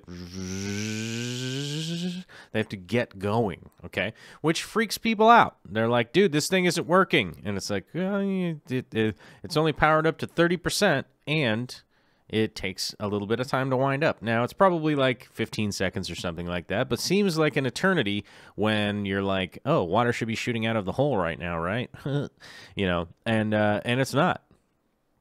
So I would say that these pumps are definitely worth it because, you know, I'm realistically making a minimum amount of investment into, I was making a minimal amount of investment going into upgrading these, and then those external pumps I'll probably use for some other project, or maybe I'll just sell them off to somebody who needs them locally, which would probably be pretty easy because I could post those up on Facebook or something like that, and I'm sure there's some people out there that would be looking for them. I'll just clean them up or something like that and send them down the road. I'm not sure yet. But, you know, at the price point of them being about $70, you know, I had to go do a couple extra, you know, a little extra work here and there. And, you know, make some bucks and you know, just go ahead and make the investment. But they will save that money over time on the amount of wattage that they use. They use a considerably less amount of watts. So, for instance, the reef pump uses 95 watts, I think. I'm not. Now I'm spitballing, and that doesn't sound good. Let's go with the tank. Let's go with the pump from the 240 because I know exactly how many watts that uses. Okay, so that one uses, or the old pump uses 80 watts, which is kind of like an old light bulb. So it's not a ton of power or anything like that. But the new one is only running on 28 watts. So that is a pretty serious savings as far as the wattage goes. And considering they're running 24 hours a day, 365 days a year, it will eventually add up to some electrical savings. Now, is that really that much money? No, but it will save some money. Okay, cool. But I believe that the added features that I'm looking for with the amount of space that gets saved, big time, the amount of noise that goes down, big time, and the controllability. Because they actually have a controller on there that you can actually just push up and down to go from 30% all the way up to 100%, and you can actually just set it where you want it to be. So it's really, really worth it, in my opinion. As I mentioned, there are a few things that might be a little bit confusing to some people in the Mbu box, and you guys can see I'm going through the parts at one point in the video, which I completely got sidebarred and started talking about something else. But the parts in the video there are two different ways to attach hose, PVC, whatever you're going to do to this. And it has compression fittings, which are for like a vinyl hose if you want. I do not recommend using that ever. As a matter of fact, I spent a good amount of time helping out Corey yesterday because I was like, dude, just don't put any vinyl hose on your stuff. It's just long-term not going to survive. You just end up having too many problems with it. So we actually went through, we plumbed it with Spa Flex, which is the same as this big fat white hose here. It's a 1-inch Spa Flex, which is the line that actually sends water up to the tank, and it's that hose will basically just last forever, and it is a flexible replacement for what would be essentially like where a PVC pipe would go. And you can actually flex it around quarters. You can send it where it's going. And so all three of the benefits that I was looking for out of this pump definitely followed through, and it certainly worked out. And I'm happy to say, as we get through portions of this video, we get to a point in time where suddenly things start becoming more organized and cleaner under here. And I even posted in the community page. I even posted in the community page just how much I love the organization, and you guys could check it out if you like. Okay, here's coming up on one of these parts where I gotta stop the video for a second and turn on the whiteboard. Your guys' favorite thing. Your guys' favorite thing when I start using the whiteboard, right? You guys love that so much. And how long does it take me to unscrew a bulkhead? Wow. Okay, pause it right there. We'll turn on the whiteboard. Okay, so I don't think anyone's really confused about this pipe here, right? This is the Spa Flex pipe. I always recommend people to use this. It will last forever. It's actually going to go into the tank, and then the pump will be over here. But the thing I want to talk to you guys about right now is this hole right here. All right? No one's going to win a prize if they tell me what's wrong, but I'm just telling you, there's some problems here, you know what I mean? I think we got to switch to a different color. There we go. Yeah. All right, let's switch over here to a lovely green color. It's made of trees. As you can tell, this color green is made of trees. Okay. The problem right here is, can anybody see this silicone? Okay. There is still silicone on this from somebody else. The previous owner put silicone where a bulkhead goes. Absolutely do not ever do that. Do not ever put silicone where a bulkhead goes. So, this little bits that I got around here is actually silicone. So this stuff here is silicone, and this is actually chemical crazing from the silicone that was put onto the acrylic tank here. Now, every bulkhead does not need any silicone ever. Now, it might need the rubber gasket replaced at some point in time if it happens to be leaking. It may need to be seated correctly at some point in time, but do not put the silicone in there. Do not put the silicone in there. Do not put the silicone in there.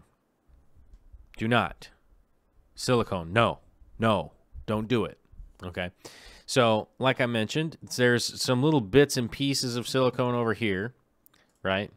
Is what this is, this stuff that's here, and I've cleaned most of it off at this point. But this ring around the hole here is actually chemical crazing, which ruins the acrylic from the silicone sitting on it for a long time, which sucks. So, but it's not the worst thing in the world, but just don't do it. You're just completely damaging the product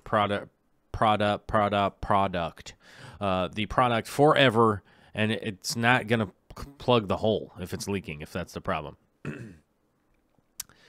Let's see here what's going on in the chat in case anybody's got some questions. Oh, my back hurts today. Sean Nebula, civilizations have persisted because of spirulina algae during famine. Yeah, it's actually true. I cannot wait for the aquaponics. Me neither. I can't wait for it. Somebody could come over here and help me dig some holes. That'd be cool. Let's see. Recap Harris says need to reseal that. Yep. Actually, cleaned off a bunch of the stuff sort of after the fact. Main reason I just wanted to put this thing in, get it running, and I can clean the outside later, you know, at a later date. It doesn't necessarily need to be right when this was done. I was focusing on getting the tank up and running again. Yeah, I actually cleaned some of it off right there in the video, so that's pretty cool.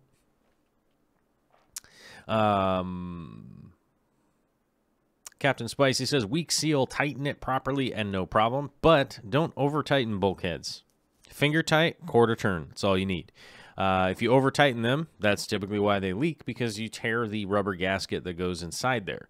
So don't over-tighten them. Do not put silicone in them.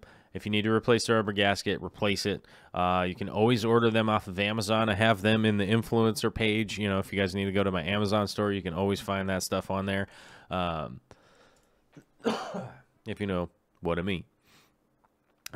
Ashley Taylor, that 540 kilowatt a year in the UK, that saved roughly 70 pounds per year, or about $100 United States dollars. Not a bad saving, sad, but I do this all day at work. Hee hee. Ashley, that's great. That's great news to hear. That actually is a good amount of savings. So if you look at it in terms of that, it's like $4 a month, or wait. Well, it depends on where your electrical power is here. When I looked it up and did the math, it was $4 a month. So from your math, that's like $8 a month.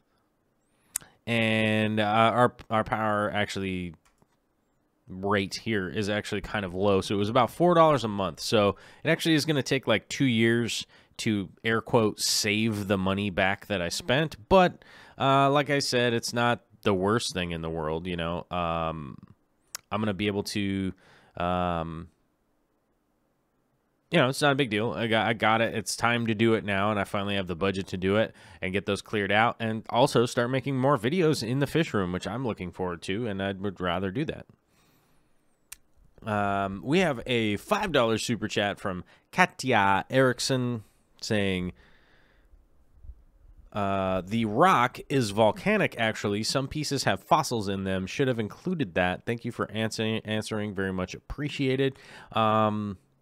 Yeah, volcanic rock like that, I would always pressure wash to actually get out as much of the dirt and rocks and stuff off of it. It might be tank safe. It also depends on the type of tank that you have. So I would guess that it probably has a lot of minerals and maybe some metals and stuff in it like that, but probably nothing too bad off. But like I said, without me actually testing it in person, it would be difficult to say whether or not it is 100% good to go into your tank or not. So I would either consider testing it yourself or finding somebody that could test it for you in person. I don't know how easy that's going to work or where you're at or any of that kind of stuff. So muriatic acid and a couple other things will actually find out if it's going to react with your pH or any of that stuff that you may or may not need to know. You might not need to know if you have a big old cichlid tank. You know what I'm saying? So it might not be a big deal. Kyle Pace says, I had to stand there for 30 minutes with my hand covering the hole while I had my dad slowly siphon my tank down to under the bulkhead. That's wild. Savannah the Aqua Llama is asking, would you recommend a sump for a 20-gallon? Or would a sponge filter rated for 40 gallons be enough? I looked at wet-dry filters, too. I hate my Penguin hang-on-back filter. Savannah, depends on the stocking. 100%. Just depends on the stocking, what you want to put in it, what are you going to have in it. I've done sumps on a 20 long. I've done it a bunch of times, and I find it to be worthwhile. But it really depends on what you're going to put in the tank, how you're going to run the system. I know a lot of people that have 20s and put big sponge filters in them and have a great time doing it. You could also think of maybe a Matten sponge filter. That could be a good option for what you're looking for. That might work. So I would consider that. Daniel Sari says, here in Australia, our electricity is now is now the most expensive in the world. I thought Elon Musk was working on that electrical situation down in Australia. I thought they were getting I thought you were getting some solar action going on down there. Ours is actually pretty cheap here because it's government funded, and we have a lot of hydroelectric here in Western Washington, so it actually works out fairly well. My mother happens to live on the other side of the state, where the electricity is almost the cheapest. Well, it's the cheapest in the United States. I don't know if it's the cheapest in the world, but I mean, it's tied. It's tied for the cheapest with a whole bunch of other places. I think it's 3 cents per kilowatt hour, I think is what they're paying over there.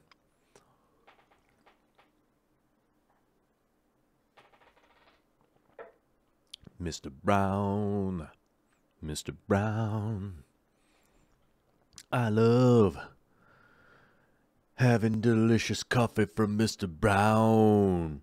Yeah. Mr. Brown. Sorry, I'm just making up a goofy song while I look up the little analytic thing over here, and it's not giving me the information that I was looking for. I feel like I'm in a weird Star Wars movie where the robots are telling me no. Hey, Skynet, how you doing? Sorry, I'm talking to myself, guys. I'm tripping. Don't worry. Hashtag the Oceaneers will save you. Don't you worry. All right. All right, back to answering some questions here and figuring out what's going on. What happened? Okay. Vexing Cat says, at Dan Squires, you actually can have fossils on volcanic rock. Not just sedimentary. Eastern Washington has fossil logs in lava form, or in lava from the active volcanic area. I can give you a link on it sometime. Yeah, there actually can be fossils in volcanic material. I've definitely seen that before, and Washington is one of the places for that, for sure. Savannah the Aqualama is answering heavy stocking and heavy planting already running. It's a 20 tall. Okay. Yeah, I mean, I would consider switching over to sponge filter if that's going to be the easiest thing. Like if you have the air pump already, if you could just order some sponge filters, that'd be definitely a way to go. You could encounter the cost of setting up a sump. I know that that's been prohibitive for a lot of people. That they're like, it's going to cost like $100 or whatever it is, and they don't want to do it because it's just they're like, no, I could do it the cheaper way, and that's fine. That's fine too. I ain't stressing. You know, I just realized there's like a hole drilled in the bottom of this tank stand. Huh. I didn't even notice that. How weird. That's so weird, you guys. What's that hole for? That's weird. Seems like there may or may not have been some other aquarium on this stand at some point in time. Could be possible. I don't know. Captain Spicy says, use a hammer to be sure your bulkhead is tight. That's great advice for crazy people. Yeah, probably work. You know, you'll find out if there's a hole in it or not, I guess. Let's see here. All right, let me check on that. Cool. Click the thing. All right, back to the show. Phil Emerson says 145 likes. We actually had a pretty low turnout today. I thought the turnout would be a little bit higher today with all the new people and stuff, but either way, love the 145 here. Digging it. Having a great time. And we're coming up on the last 12 minutes of the show. Definitely want to say thanks to all the super chatters and the patronizers and all of the supporters and the people that hit the like button and the people that hit the share button and the people that put it in their playlist and the people that watch the whole show. You know what I'm saying? Pretty darn cool. Thank you very, very much. I appreciate it. Now, one of the things with these JBJ, or sorry, not JBJ, they're Jibao or whatever. I don't know. I don't know who makes these pumps, really. It just says that on the box. But one of the things that I've noticed in a lot of the reviews and things like that of these pumps, right, is that, oh, man, when I unplug the controller, it sparks, okay? That's because it's plugged into the wall and you have constant power. And I have yet to see anybody put up a review of a car battery that when they put the jumper cables on there inappropriately, it sparks. And so clearly the manufacturer of the battery is wrong, right? Not the operator. But that's what's going on here, is that you do not want to plug and unplug via the controller. That is not how you want to do it. It seems like that's the way that you want to do it because it plugs in so easily and unplugs so easily. But you do actually want to unplug it from behind. So either the plug from the wall or the plug from the backside of the ballast piece, the ballast unit, basically. It looks like a ballast unit. I know it's not. Somebody's going to write me a letter and tell me I'm an idiot. Cool. But it's not a ballast. It's definitely a converter from AC to DC. But on the back end here is DC current, okay? So that's why it sparks when it does that, and that is not the way you want to turn that off. You could damage the pump, you could damage the controller. Now, damaging the controller is going to be a problem because the controller is what turns the pump on and off, okay? So it could be an integral part that you could be damaging by unplugging it and plugging it in incorrectly. And whose fault is that? I don't know. These days, it probably comes down to the manufacturer is who ends up taking the blame. But remember, operator error is normally 99. Well, sorry, not 99. Let's say 60-40. Does that sound about right? Probably sounds about right to me. It's probably about 60-40, you know what I'm saying? You guys will notice that there's a hologram down here in the corner of this new Patreon link. That's what we got going on there. In the meantime, I'm going to be working on probably making some new Patreon videos. I don't know. It's just so many of you now. It takes forever to log that in. And I would rather, if it's going to take me 5 hours or 6 hours or 10 hours to make a Patreon video, I'd rather just make a video and you guys get to watch it. You know what I mean? So, I don't know. I feel like a douche for not making the Patreon video that plays during the show. Because I used to have a video that played the people's names down here in the corner. And honestly, it's just taken a really, really, really, really, really long time. I mean, hold on a second. Let me check this out. Where'd the thing go? Hold on. There's 200. We have 282 Patreons now, which means that's 282 names I need to type out and write incorrectly. And then correct them and then do it. And I lost the files that from the original one that I did. So it just takes a really long time to do that. So I think I'd rather just make a video. I'm going to try to just make a video every week, or not every week, every month. That's just a shout out to the Patreon and just answer random stuff from the Patreon. This month is probably going to come from the Fishy Mailman, who's one of our producers. And on the Patreon page, he's at the $100 level, which is awesome and crazy and wild. And I love it. He's at the producer level. And so we're going to be making a video that's answering one of his questions. He's got a topic, and we're going to throw that out there at some point in time, man. You know what I'm saying? We're just super, super zazzed, right?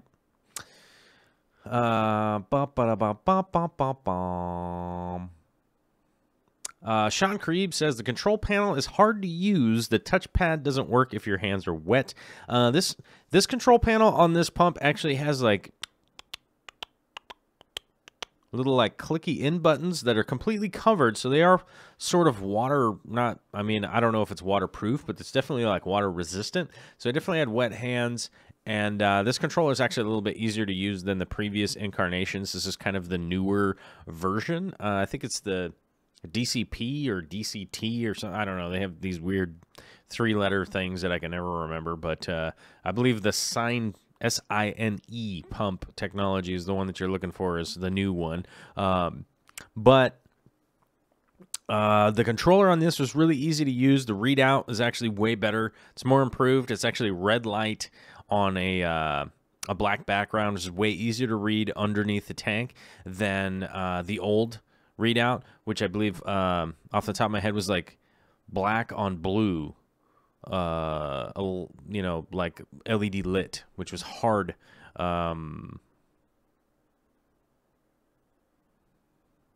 Which was hard to remember. It's hard to remember exactly, like, or it's hard to read, you know, especially in like low light and stuff like that. And when you're super old like me, you know, it's always like kind of a problem. Bill Elsden says DCP is actually, so we got Derek, Charlie, Peter, or we've got, what does the DCP stand for? Dinosaur, philosophy. There we go. Dinosaur, philosophy. That's what the DCP stands for. Yeah, there's the controller, guys. Boom, check it out. You guys can see me actually hitting the buttons. This one actually has the only 3 buttons that you need, and that's up, down, and pause. That's it. That's all you need. We don't need any of these other buttons. These are the only buttons you need, and these are the only buttons they include now, and thank you very much. There's no buttons, there's no other buttons, there's no dials, there's no knobs, there's no confusion. I have some of the old controllable pumps that have all these weird settings. They have dials and knobs on them that have broken off. They're just not, this is exactly what I want. I want 3 buttons. I want more power, less power, and stop for a little while. And that's the buttons that this one has, and I'm happy to say it's working pretty well, and I'm pretty happy about it. A couple things I want to mention. It's the DCP. There it is. Dinosaur, chocolate. What's a good P word? Poetry. Let's see. I already said dinosaur. God, that's terrible. Dark chocolate poetry. There we go. Dark chocolate poetry coming at you hot. So the dials and knobs are gone, and now we're just down to 3 switches. That's all I need. That's all I ever needed, and it's fantastic to say that. And I'm happy with it so far. It's definitely been running for a couple days now. I've tested it out. It seems to be operating properly, and it's pulling the right amount of voltage, and everything seems to be working fine. So I'm pretty stoked for it. Scene 1 is the wrong one. Let's go to scene 2. All right, hey, coming up on the end of the show, we've got 4, 5, 6 minutes left. I got we got some super generous super chats here. We're going to run through real quick. We have one from Clockwork Brigadier. The Clockwork Brigadier. I like that name. It's pretty cool. Is asking with a $5 super chat, can you recommend a check valve for CO2? I don't know if I'm using the wrong kinds or just unlucky, but they always seem to fail after a few weeks. I do not use check valves for my CO2. It seems to be a huge waste of time and money. I just use a bubble counter on a needle valve with an electrically controlled solenoid running from a regulator. That's all I have, and then just a tube running to, I mean, it's like a million parts when you get down to it, with having built built my own reactors and run my own lines and all that kind of stuff. Check valves were kind of cool for Mr. Chips. Stop. He keeps licking his paw. He doesn't like his paw, but he wants to lick it because it's irritated. The check valve for the CO2 is sort of something that I used to use for the DIY. For bottled CO2, it just became really pointless. I I would look into maybe like getting one of the small CO2 systems. If you don't happen to have one of those right now, that's what I would look for if I were you, or a bigger system like mine. It's hard for me to recommend finding a big system or just using a big system like mine because it's kind of expensive. It was kind of an expensive system. It took me a really long time to put it all together, to get all of the big CO2 tanks, to get the solenoid, the needle valves, all that kind of stuff, to build my reactors and all those things. It took some money, it took some time, and I definitely built it up. And I've never found a check valve that could survive the onslaught of the CO2 consistently all of the time. So can't tell you that there's a good one out there. There may or may not be one out there. I couldn't tell you, but I would definitely walk away. Personally, I would walk away from using check valves for CO2 at all, because that's what I did. Oh, we got notifications coming in, you guys. What is that? We got a notification coming into my phone. William Hernandez with a $1.99 super chat asking, 10-gallon, can I use it as a sump for a 55-gallon? Yes, you could. You could definitely use a 10-gallon aquarium for a sump on a 55. It will be extremely crowded, though. It's an extremely crowded footprint. It's just such a small tank that you'll probably have problems doing it. The sump that fits right under a 55 is a 20 long. I would definitely recommend finding either $1 a gallon sale and getting a 20-gallon long, or find a used gross one that's kind of beat up and nobody wants to use it as any kind of a display tank. Find a 20 long. It fits right under a 55. It's the perfect sump tank for that, for the 55-gallon aquarium. Kyle Paith finishing it off today with a $5 super chat. Thank you very much, Kyle. All of your hard work and support and everything coming in here is badass. I did see Vicky showing up into the chat. There she is, my weekend life. If you guys haven't seen, she did post her chicken video from a while back. If you haven't checked that out, head on over there. You subscribe, but I don't know if you're ever gonna get another video from Vicky. I don't know. You might be able to inspire her to create something for you guys. Who knows? Who knows? Do do do do do do do do do do do do do. Do do do do do do do do do do do do do. Do do do do do do do do do do do do. All right, Kyle Paith, $5 super chat. Sorry, I was reading the chat over here. There's some concerned issues going on here, but Kyle Paith, $5 super chat. Oh, and we have in the chat here. Niz the One said the 18th, the $1 gallon sale comes back. So that's some great advice for William Hernandez. That $1 a gallon sale is going to be back in, what, 10 days? So I'd just wait for that. Get yourself a 20 long, fit right under the 55. Get your sump action rocking and rolling very soon.